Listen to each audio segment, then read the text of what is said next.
નમસ્કાર, આપ જોઈ રહ્યા છો ન્યૂઝ 18 ગુજરાતી। હું છું આપની સાથે દીપા શર્મા। મહત્વપૂર્ણ સમાચાર સુરેન્દ્રનગરના પાટડીથી, જ્યાં ધોળા દિવસે 1 લાખની લૂંટને અંજામ અપાયો। રોકડ અને દાગીના ભરેલી બેગની લૂંટ ચલાવાઈ। કારમાંથી બેગ ઉઠાવી 2 શખ્સ ફરાર થયા।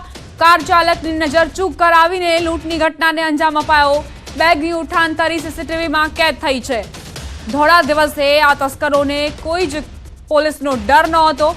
તેમણે કાર ચાલકની નજર ચૂકવીને આ લૂંટની ઘટનાને અંજામ આપ્યો છે। બેગ ઉઠાવીને 2 શખ્સો ફરાર થઈ ગયા। સીસીટીવી ફૂટેજ પણ સામે આવ્યા છે, જેના આધારે પોલીસે તપાસ શરૂ કરી છે। દિવસ દરમિયાન રોકડ અને દાગીના ભરેલી બેગની લૂંટ ચલાવવામાં આવી। કારમાંથી બેગ ઉઠાવી 2 શખ્સ ફરાર થઈ ગયા। સંવાદદાતા અક્ષય જોડાઈ ગયા છે વધુ જાણકારી સાથે। અક્ષય, આ સીસીટીવી ફૂટેજ ક્યાંના છે? કઈ આખી ઘટના? ચોક્કસથી વાત કરવામાં આવે તો પાટડી તાલુકા પંચાયત પાસે એક દંપતી પોતાનું કાર પાર્ક કરી અને જે મહિલાના પતિ છે એ કારમાંથી ઉતરી અને અન્ય વસ્તુ લેવા માટે બહાર ગયા હતા। તે દરમિયાન કારની બાજુમાં આવેલા 2 ગઠિયાઓએ મહિલાને જે કારમાં જે મહિલા બેઠી હતી, મહિલાને તમારા પતિના અમુક પૈસા પડી ગયા છે તેવું કહી અને મહિલાને કારમાંથી ઉતરી જવાનું જણાવ્યું હતું। મહિલા એ પૈસા લેવા માટે જ્યારે કારની બહાર નીકળે ત્યારે ગણતરી સેકન્ડોમાં ગઠિયાઓ દ્વારા અંદાજે 1 લાખ રૂપિયા રોકડ તેમજ દાગીના ભરેલી બેગ સહિત જે છે એની ઉઠાંતરી કરીને ગણતરી સેકન્ડોમાં ફરાર થઈ ગયા હતા। જોકે સમગ્ર જે ઘટના છે સીસીટીવી કેમેરામાં કેદ થઈ ગઈ હતી। પાટડી પોલીસ દ્વારા હાલ આ સીસીટીવી ફૂટેજના આધારે જે બંને ગઠિયાઓ છે તેની ઓળખ મેળવી અને તેમની ધરપકડ કરવા માટેની તપાસની કામગીરી હાથ ધરી છે। પરંતુ ક્યાંક ને ક્યાંક પાટડી શહેરમાં ધોળા દિવસે આવી ઉઠાંતરી થતા પોલીસની કામગીરી સામે અનેક સવાલો ઉભા થયા છે। જી આભાર અક્ષય, જાણકારી આપવા માટે।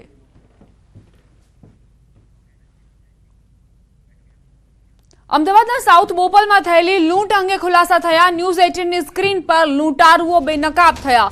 હેલ્મેટ પહેરીને જ્વેલર્સમાં લૂંટ કરી હતી। હેલ્મેટ અને બુકાની વગરનો લૂંટારુ સીસીટીવીમાં કેદ।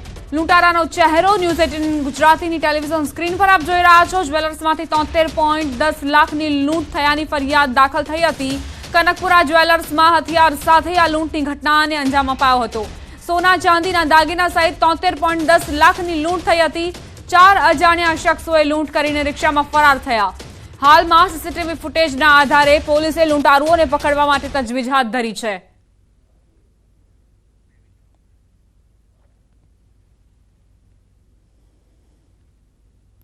બે અલગ અલગ તસવીરો તમારી ટેલિવિઝન સ્ક્રીન પર છે। કઈ રીતે હેલ્મેટ પહેરીને લૂંટની ઘટનાને અંજામ આપવામાં આવ્યો? જ્વેલર્સમાંથી લૂંટની ઘટનાને અંજામ આપ્યા બાદ આ જે તસ્કર છે તે ફરાર થયો હતો। બીજી તરફ લૂંટારુનો ચહેરો બેનકાબ થયો। હેલ્મેટ પહેરીને તેણે લૂંટની ઘટનાને અંજામ આપ્યો હતો, જેથી તેની ઓળખ છતી ન થાય, પરંતુ હવે તેની ઓળખ પણ સામે આવી ચૂકી છે। કનકપુરા જ્વેલર્સમાં હથિયાર સાથે આ શખ્સ ત્રાટક્યો હતો અને ત્યારબાદ કર્મચારીઓને ધાકધમકી આપીને લૂંટની ઘટનાને અંજામ આપ્યો હતો।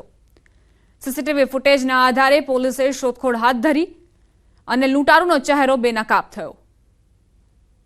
કઈ રીતે અમદાવાદમાં દિવસે ને દિવસે આ જે ગુનાહિત પ્રવૃત્તિ ધરાવતા લોકો છે તે બેલગામ બની ગયા છે, વધુ તેનો એક પુરાવો। પોલીસનો કાયદો વ્યવસ્થાનો કોઈ જ ડર નથી। ક્યારેક અસામાજિક તત્વો બેફામ બનીને મારામારી પર ઉતરી આવે છે, ક્યારેક લૂંટારુઓ લૂંટની ઘટનાને અંજામ આપે છે।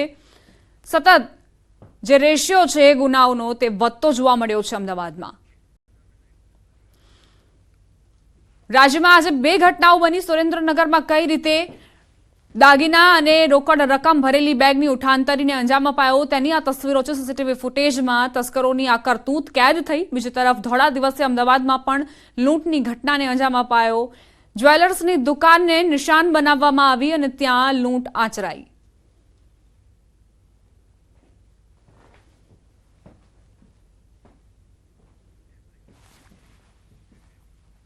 સમાચાર દ્વારકાથી। ભાટિયા કલ્યાણપુર રોડ પર અકસ્માત। વાહન ચાલકે બાઇકને ટક્કર મારી। બાઇક ચાલકનું ઘટના સ્થળે જ મોત નીપજ્યું। ભોગત ગામના યુવકનું અકસ્માતમાં મોત નીપજ્યું। અકસ્માત સર્જી વાહન ચાલક ફરાર થયો છે। દ્વારકામાં આ ઘટના બની છે। બાઇક ચાલકે ઘટના સ્થળે જ પોતાનો જીવ ગુમાવી દીધો। આ અકસ્માતના કારણે બાઇક ચાલકનો જીવ જતો રહ્યો। કલ્યાણપુર રોડ પાસે આ ઘટના બની। ભાટિયા કલ્યાણપુર રોડ પર આ દુર્ઘટના બની, જેનો શિકાર બાઇક ચાલક બન્યો। વાહન ચાલકે બાઇકને ટક્કર મારતા જ અકસ્માતની ઘટના સર્જાઈ, જેમાં એક વ્યક્તિએ જીવ ગુમાવી દીધો।